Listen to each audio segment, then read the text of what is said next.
Welcome to morning మన్నా. నేటి వాక్య దర్శనం కొరకు యోబు గ్రంథం 29వ అధ్యాయం 16వ వచనం.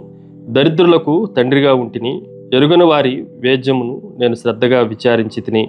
మరొకసారి దేవుని వాక్యంలో నుండి యోబు తన స్వ అనుభవంలో నుండి చెప్తున్న సాక్ష్యంలో 4 ప్రాముఖ్యమైన సత్యాలు యోబు జీవితంలో నుండి మనం గ్రహించాలి.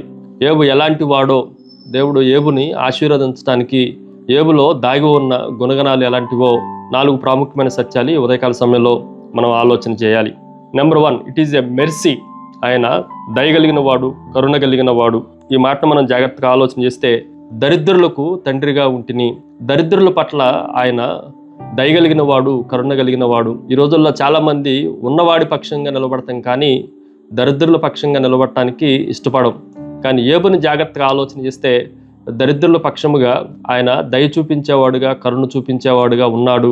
క్రొత్త నిబంధనలో నుంచి మనం ఆలోచన చేస్తే, ఒక మంచి సమరయుని కథలో పడిపోయిన వాడిని మంచి సమరయుడు ఏ విధంగా అయితే ఆదరించాడో, దయ చూపించాడో, యోబు కూడా దరిద్రుల పట్ల అంత దయ చూపించిన వాడుగా ఉన్నాడు అన్న సత్యాన్ని మనం గ్రహించాలి. రెండో విషయాన్ని మీకు జ్ఞాపకం చేస్తాను. ఇట్ ఈజ్ ఏ మెంటర్షిప్, మార్గదర్శకత్వం. ఈ మాటను కూడా మనం జాగ్రత్తగా ఆలోచన చేస్తే, నేను వారికి తండ్రిగా ఉంటిని. తండ్రి అనేవాడు ఆ పిల్లలకు ఆయన మార్గదర్శకంగా ఉండేవాడు. దరిద్రులకు, దీనులకు, పేదవారికి, లేని వారికి యోబు భక్తుడు ఒక తండ్రిగా, ఒక మార్గదర్శకుడుగా, ఒక మోడల్గా నడిపించేవాడుగా ఉన్నాడు అన్న సత్యాన్ని ఈ ఉదయకాల సమయంలో మనం గ్రహించాలి. ఒక యెహోషువకు మోషే ఒక మెంటర్గా ఉన్నట్లుగా, తిమోతికి పౌలు మెంటర్గా ఉన్నట్లుగా, అనేకమైన దరిద్రులైన వారికి తండ్రిగా, మెంటర్గా యోబు తన జీవితాన్ని ఇక్కడ చూపించడం మనం గ్రహించాలి. మూడో మాటను మీకు జ్ఞాపకం చేస్తాను. ఇట్ ఈజ్ ఏ మీడియేషన్, మధ్యవర్తిత్వాన్ని కూడా ఆయన కలిగి ఉన్నాడు. దేవుని మాటను మనం జాగ్రత్తగా ఆలోచన చేస్తే 16వ చరణంలో, ఎరగని వారి వేద్యమును నేను శ్రద్ధగా విచారించి తిని. ఎవరైతే తెలియని వారు ఉన్నారో వాళ్ళకి న్యాయము తెలియకపోవచ్చు.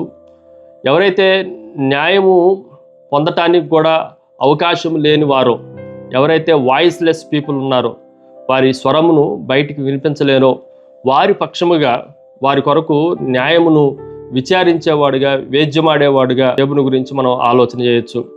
కాలిపోతున్న సొదొమ గొమొర పట్టణముల మధ్యలో లోతు కొరకు ఎలాగైతే అబ్రహాము మధ్యవర్తిత్వాన్ని ఆయనే ఉండి ప్రార్థన చేశాడో, ఇలాగా యోబు అనేకులకి బాధితుల పక్షంగా ఉండి మధ్యవర్తిత్వాన్ని జరిగించేవాడుగా ఉన్నాడు అన్న సత్యాన్ని మనం గ్రహించాలి.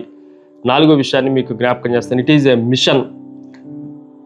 యోబు యొక్క మిషన్ ఏంటి, ఆయన యొక్క ఉద్దేశము, గమనము ఏంటి అని మనం ఆలోచన చేస్తే, ఆయన శ్రద్ధగా విచారించేవాడు.